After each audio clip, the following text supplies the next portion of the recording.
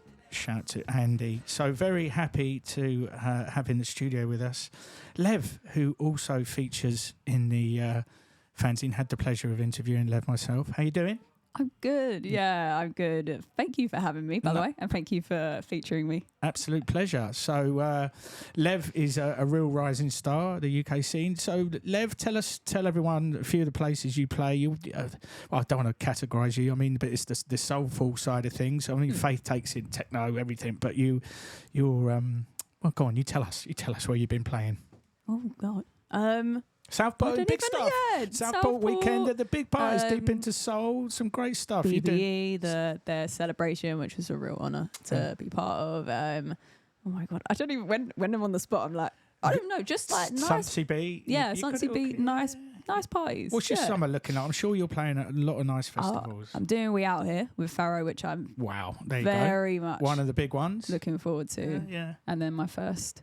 Oh yeah, Defected Creation, my first one. And I mean, it's not out there yet, but we got the pleasure of you at Faith Amira in October, and it's miles away. But I think I'm going to try and squeeze you a 3 or maybe a bit longer set because I know you enjoy a good set. I do, you know. So you don't just play house, do you? No, yeah, I do like to, because that is the thing of being when you're like, do you get categorised into things? Yeah, I do like to play a mix of things. All And sorts. So you're going to do 30, whatever, but you're going to do Let's see what happens. Do a little mix for us now? Yeah. All right, lovely. Over to Lev. Thank you.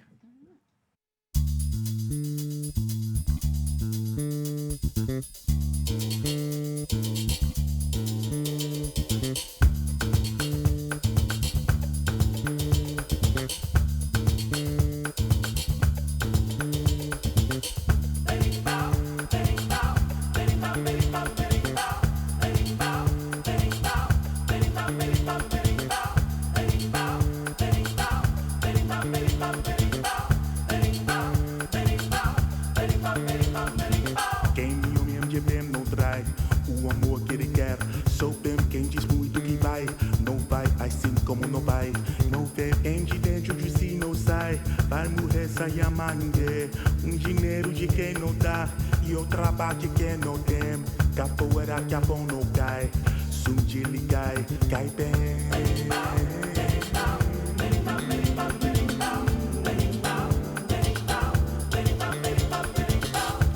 Capoeira me mandou dizer que já chegou para lutar. Birimbau me confirmou, vai ser briga de amor, tristeza camarada.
wonderful. Can't wait to get Lev back at Faith. You played for us at Coco a few years back, didn't you? Yeah, on the terrace, but that's a feels few like a while ago. It was, and it's so good to be having you back.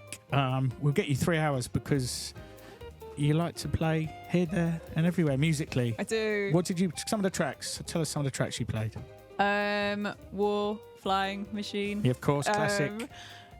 I can't even remember who this is by now. What else did I play? Off Brian Jackson's new album, The Moonshine. Great, yes, live, classic live master work. I love that. I've been playing that every set. Excellent. And where can people catch you over the coming months? You mentioned We Out Here. Yeah, We Out Here. On shout out party on the 29th of this month called From Miles Away Records. Okay. Me and Marcia Carr. Oh, nice. Marcia, big friend of Faith. Yeah, really looking forward to that. Where's that? Bricks. Brixton. So so that one is one that I'm really looking forward to. Can't even think what else. Got a few more. There's loads. Yeah. We mentioned it earlier, the good festival, Sunsea Beat, We're Out Here. Yeah. So make sure if you're at any of them, you go and check a Lev set out. And thanks for coming by. And also make sure you check the piece on Lev in the fanzine. Oh, thank you so much. Cheers, Lev. Pleasure.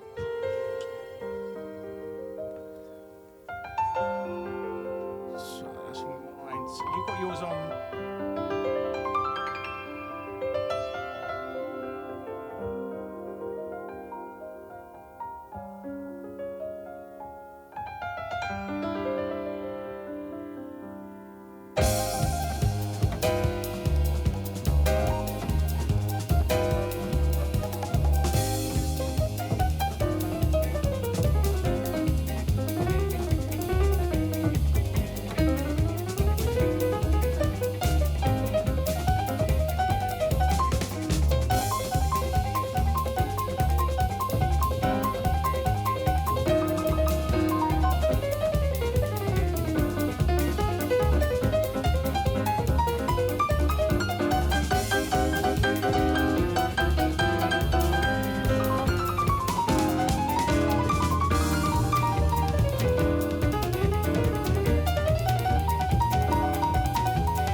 So thank you, Lev, for that lovely mix. Another contributor, and this is one I was looking forward to, lighten the mood. And sometimes we need to sort of lighten up the fanzine sometimes. Loads of info, all very earnest, all from the heart. But I know a lot of people's favourite pages are at the front. No, it's not page 3, but it's normally normally at the front. Live to Club. He's been with us for years, adding a bit of humour, which is much needed, I think, to any sort of publication, and a lot of other places don't do it on websites or whatever. So she's like, "Am I allowed to give you? I'll just call you Tim in case there's anyone looking for you." Have you ever had any sort of? Because the pieces you do are really funny, very tongue in cheek, and I think we've all had a dig in there, but you've got to take it on the chin.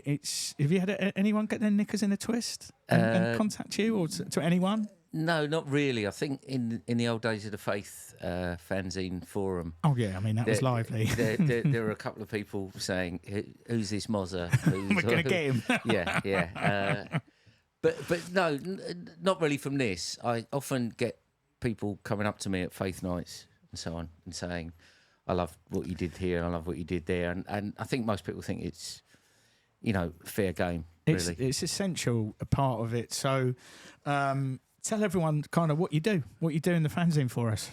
Well, it kind of came about, I think I first properly kind of hung out with Terry in Miami, early 2000s, just after Faith had launched.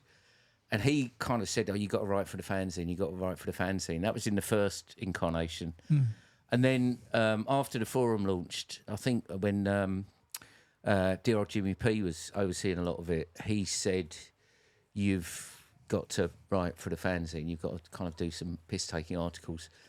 And that's kind of essentially how it started. And I kind of bashed one out normally after a smoke or a beer or two, and it would just it would flow fairly easily.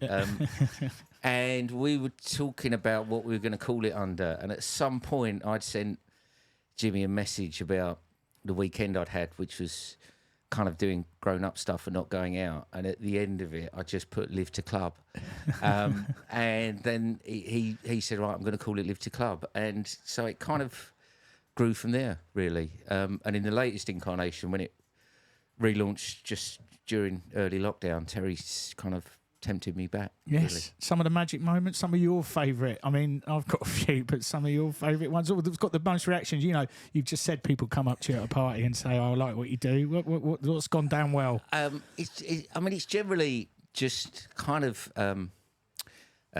rehashing the same joke with each issue, which is basically saying a lot of DJs are old and slightly pompous. So I thought, I was reading this one and I was chuckling again, but I thought, have we done this? Has he done this one? But there is, but it's a lot about cliches. So it is. It's piss taking us DJs. But to tell everyone about this particular edition. This issue I've done knowing that obviously the 40th anniversary of Acid House with a capital A and a capital H is coming out. It's coming up. It was kind of a how to make your own Acid House documentary to mark 40 years of Acid House.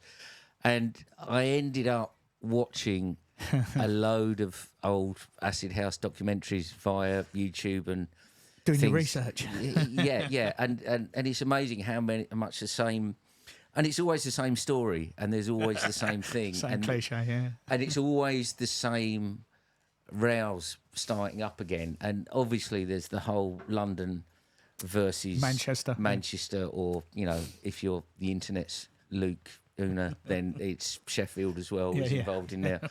And everyone, I think Richard Norris once said to me, everyone's Acid House origin story is equally valid. And it's kind of it's basically taking the piss out of the cliche that's in every documentary, the cliche that's the fact that there's only a certain amount of pictures, there's only a certain amount of footage, and it's always the things you've seen umpteen times before. And it's always the same stories that you hear time and time again about 4 people went to Ibiza and they yada yada yada yada. Yeah, and it's the way these history's written by the winners, but these cliches have become the truth for many people. Yeah, absolutely. Yeah.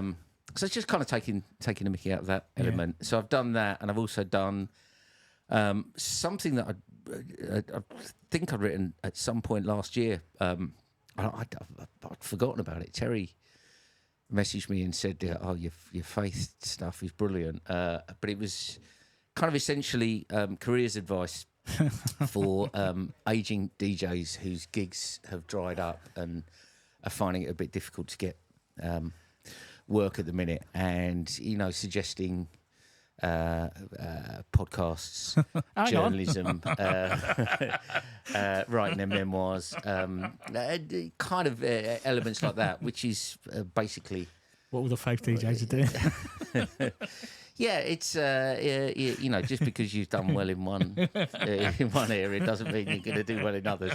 Present company accepted, of course, and that goes for everyone else on the barge. And I genuinely kind of enjoy doing it. There's a couple of people, Jimmy P. I still mostly send him my stuff before it goes to print to say, "Is this funny?" Yeah. Matt LaRookie up in Manchester, I normally send stuff to and say, bounce it off him. Is this funny? Yeah. And yeah, that's essentially how it goes. And you know, I'm a proper journalist by trade, and I write some serious stuff, some boring stuff, some stuff that pays the wages. Yeah. But this is kind of, I genuinely enjoy doing it. Yeah, well, we love it. So yeah, Live to Club. It's always kind of at the front of the fanzine before you get kind of worn down by the small print and info and barrage of information in the rest of the fanzine. Lengthy interviews with DJs who are saying the kind of things that I will take the piss out of. Yeah, you know, I'd like to play an 8-hour set and take everyone on a journey. I started DJing when I was 4. yeah. You know, it was my parents' through records. my record collection. Yeah, and then I was making mixtapes on an old boombox. And you know, just these. When I was 7. Yeah. Yeah. No, it's all good. So make sure you check that. Now, also in this latest one, you've shared your love of the Clash with us, but on a slightly different way of looking at it. Kind of remixes their relevance to the dance floors and some of the the best dance floors in the world, like Amnesia is mentioned in there. So tell us a few pages on the Clash in there. Well, this kind of almost started as a joke when I was submitting other stuff, and I said, if you want 10,000 words on the Clash and the dance floor, then I'm happy to do it, just as a joke. And then I think Terry and Andy and Simon came back and said, well, maybe not 10,000 words, but we'll have 1,000. I think it became more like a couple of thousand in the end. Obviously, the last few years been going to the Royal Exchange. I think came from Terry's suggestion and John Matthews, who was on earlier on, and it really reminds me of old-fashioned Balearic midweek nights out. Yeah. Albeit with more of a rockabilly edge, and it kind of and they're always playing the Clash songs. I saw the Clash in 1981 with Futura 2000 doing the backdrop, and that was a genuinely life-changing moment for me, as much as Acid House was. So I ended up kind of thinking I was going to struggle a bit, and ended up with 3,000 words or something before I even tried. But I talked a lot about Clash of the Dance Floor. You know, I was at Body and Soul end of last summer, 2025, and at the Calls, and the last record of the night before they got unceremoniously slung off the decks was the Magnificent Seven that went on for ages with Joe Clouseau going mad with the EQs, and it's just one of those moments. It's just the Clash have been there throughout my life. So I wrote about the dance floor stuff, some re-edits, some bootleg covers, some bootlegs, some cover versions. I've got stacks of this stuff at home. They're massive. They're massive part of our culture and our dance culture. Yeah, and definitely, for London thing, it's still proper and the Royal Exchange is brilliant, and Paul Simon always comes and says hello to me now. So all right, but let's not tell everyone about it. It's made teenage me. We're going to do. Terry said we'll do the next one here on a Thursday, and we can all trot up the canal, head straight there. Well, look, Tim, we really appreciate what you do for the fanzine, and you bought a record, haven't you? And it's a cracker. Yeah, this is a DJ Super Soul 7-inch edit of a song that anyone who's been out in the last 30 or 40 years should be familiar with. Shall I? Yeah, hit it. Save me. Thanks, buddy. Cheers.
And we're back.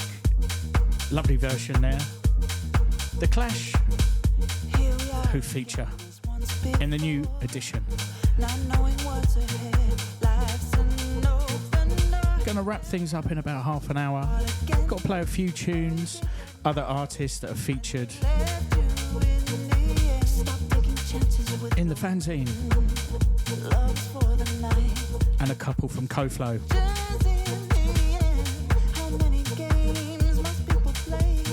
Unfortunately missed the Faith party in March in Hackney, but everyone said he was on fine form. Great DJ, great producer, a couple from CoFlow.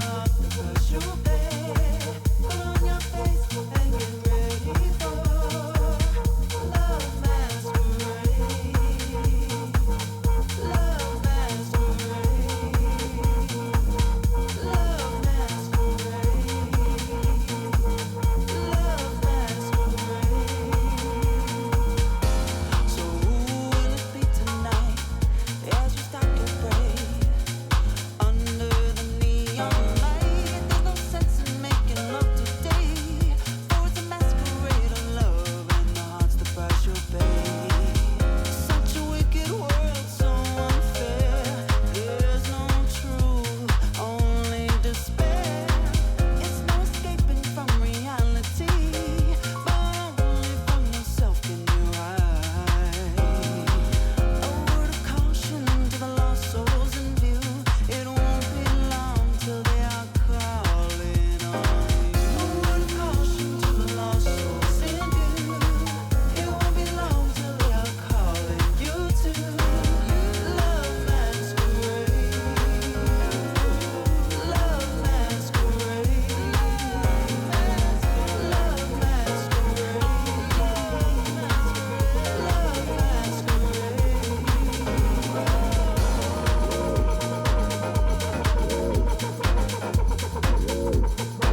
Get out my way. You are saying a lot. I can play this game.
Boss.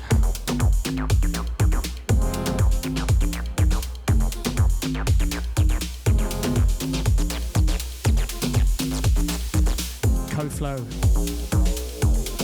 and he is in the new issue, and it was done by our good friend Sharon Andrews, who's over the years done many nice articles in the fanzines for us.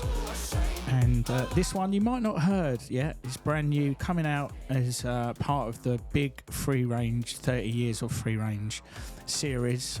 This one not out for a couple of months, and shout to the free range crew, one of my favourite labels out there, and 30 years in the game. And also big love to Sharon, 10 years of her shine music, sending out some of the best music to us lucky few. Some wonderful music she's turned me on to over the years. Just trying to squeeze in a few more of the other things featured in the fanzine, and a page of lyrics from one of London's best wordsmiths, Rob G. Rob Gallagher, Galliano.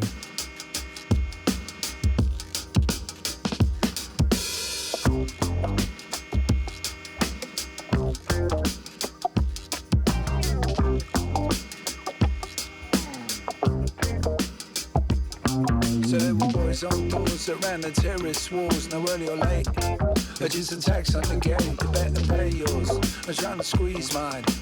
After carnival, wide into the lights. Rigged up the sound until it hit the heights under the Westway. Finished the day, good times to play right. Sound was surrounded, so we sat tight. And it was red roof from basements in Camden, where you wouldn't move for fear of the man then shaming you. And you might say the wrong track. Esoteric knowledge of the funk was a kickback. It was everything chase. And some had the pace, you had to go find a digger state of mind. And when you got to the counter, ask comfort them. Like, you know why? Cause they're gonna make you feel like you could die. Youngest from the shops are high off from school on an afternoon bunk. Community course on how to follow the fun. Shoes made to walk, but you can't dance a step in my feet. Shoes made to walk, but you can't dance a step in my feet. Shoes made to walk, but you can't dance a step in my feet. Trying to town we gather, waiting for Chris Parker, but the door was looking edgy and the mood got kinda darker. Winston in a suit had put his soft shoes on, and when the first bottle came, you know it wouldn't be long until another. And then the door got rushed, but the closed and bolted and the voices hushed. A young disciple got grime on the Jordans, bought from New Yorker with the traffic wardens. Wondering out loud what the fuss was about. Door policy a problem, left in no doubt. And so we left for Soho with the sex and junk, and took a bus and a train and go and follow the fun. Choose me to walk, but you can't dance a step in my feet. Choose me to walk, but you can't dance a step in my feet. Choose me to walk, but you can't dance a step in my feet. Choose me to walk, but you can't dance a step. Well, the funk tribes gathered when the soul patrols ran it. Roots in front line and the pirates try to plan it. Gold belchers and the box boy coast with the inner sea all around the suburbs votes. Froggy system under royalty rock. A crackers they dancing to the future shock and awe. And then the sound got raw. New York come with some crazy legs. A Buffalo style and the Evernettes. Meanwhile, in Deptford, Shuckle would play. Some started bus rides to go chart the way to the dump mine. All the things they could find back then, that was the future. I love to lovers and the soul scene. All nations are bumbles, no matter where you've been. Tunes would play and the dancer would stay. And they stay to this day, they stay to go follow the fun.